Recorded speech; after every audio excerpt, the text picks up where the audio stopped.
Sawadee krap, I'm JP Mestanza, and today is Tuesday, September 24th. You're watching Phuket Xtra, brought to you by PVCPhuket.com.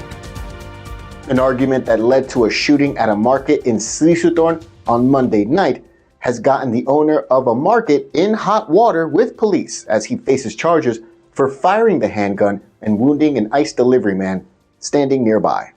The whole thing took place shortly after 7 p.m. on Monday at the Kobeng Banpong market in Sri Sutorn. Police say that it all started from an argument that escalated between two different owners of competing markets in Sri Sutorn. 67-year-old Manas Kachorronkit, also known as Kobeng, for whom this market was named after, and a former headman of Tambon Sri Sutorn, 64-year-old Kitisak Sotraksa, who goes by the name Kamnan Piek. The two used to be business partners but had a falling out. Then Kamnan Piek later opened another market just 1 kilometer away. On Monday afternoon, reports say that Kamnan Piek went over to the Kobeng market to invite vendors to relocate to his new market. Manas did not like this, and he confronted his old business partner, and the argument escalated. That's when Manas, according to police, pulled out a gun to threaten Kamnan Piek, and reports say shots were fired. Both men fled the scene and were at last report not hurt. However, one of the bullets hit a 50-year-old bystander who was delivering ice at the time. He was struck on the right shoulder and taken to Talang Hospital for treatment and is expected to make a full recovery. Meanwhile, police say that Manas later presented himself at Talang police station where he remains in custody. He admitted to having used a Colt 45 handgun and handed police the weapon. He told police that the argument started to get physical and that Kamnan Piek had allegedly tried to hit him, prompting him to get out his gun and fire. He now faces multiple charges, including carrying a firearm in public, discharging a firearm in public, and attempted murder using a firearm. For more, visit thephuket.news.com. The Obojo, the Phuket Provincial Administrative Organization, the highest elected body on the island, is giving 30 million baht to Bashida Phuket Hospital in Phuket Town, all to support their heart disease center.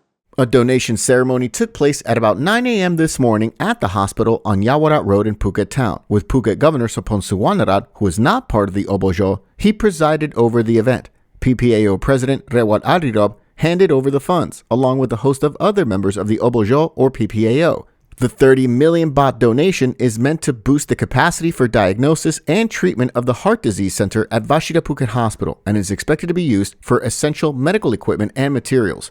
Bashida Phuket Hospital Director Dr. Widasak Loktongkam accepted the donation on behalf of the hospital, which serves as the main government hospital on the island. Of note, Tanet Tanti Piryagik, the president of the Phuket Tourist Association, recently identified medical treatment and services provided by public healthcare facilities among the infrastructure development needs in Phuket not being met by budget allocations by the central government in Bangkok. For more, visit thephuket.news.com.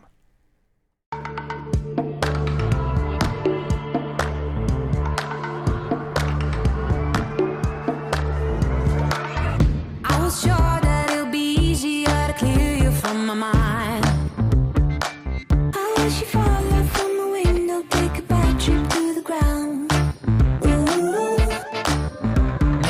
And bring the pleasure, see your pressure just before you break a bone.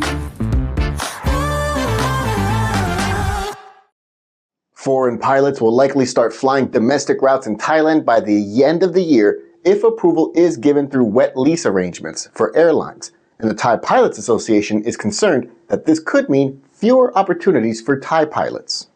Flying domestic routes in Thailand is typically reserved for Thai pilots, while international routes is allowed for foreign pilots, all under Thai law. Earlier this year, before being forced out of office, Thai Vietjet Airlines urged ex-Prime Minister Srettha Thavisin to temporarily grant them permission to allow foreign pilots to fly domestic routes via a wet lease arrangement. In a wet lease arrangement, the airline provides a pilot, crew, maintenance, and insurance to another airline for an agreed-upon amount and time. Thai Vietjet Airlines is preparing for the next tourism high season and attempting to lease 2 aircraft from a foreign company for 6 months under a wet lease arrangement. In order to do so, a temporary change in the law is needed. Another meeting is being scheduled between Thai Vietjet Airlines, the Civil Aviation Authority of Thailand, the Employment Department, and the Thai Pilots Association to determine if this will go through. While this specific case is still under review, the Labor Minister, Pipat Ratchakit Prakan, stated that if other airlines want to follow suit, they need to submit individual requests to the ministry for consideration case by case. Still, the president of the Thai Pilots Association stated that there are concerns among his colleagues that this would lead to more foreign pilots working in Thailand and would risk the job security of Thai pilots.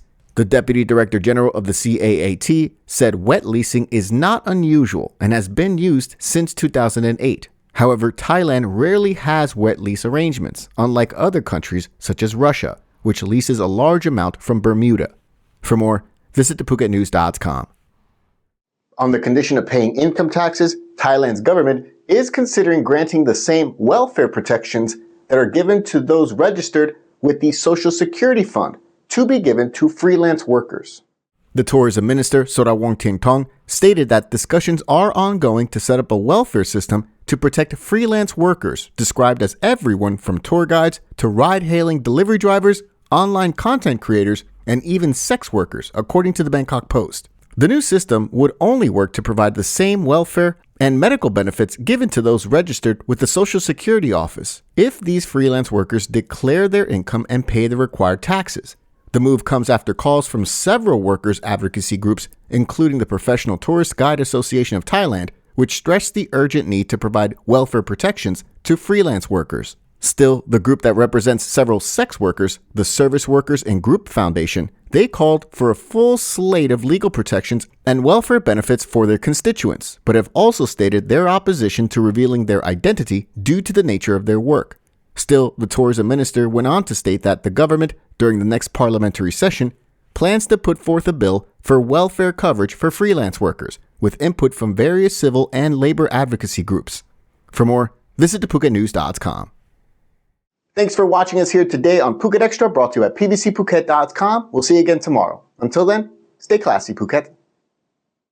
Phuket's rapid modernization has made it one of the world's premier holiday destinations. Investors can still buy quality condominiums for as low as $75,000 and luxury properties can go all the way up to $20 million. Condominiums in Phuket are a safe, secure bricks and mortar investment offering foreigners freehold ownership. Call or email Thai Residential, Phuket's #1 trusted real estate advisor, to find your perfect Phuket property.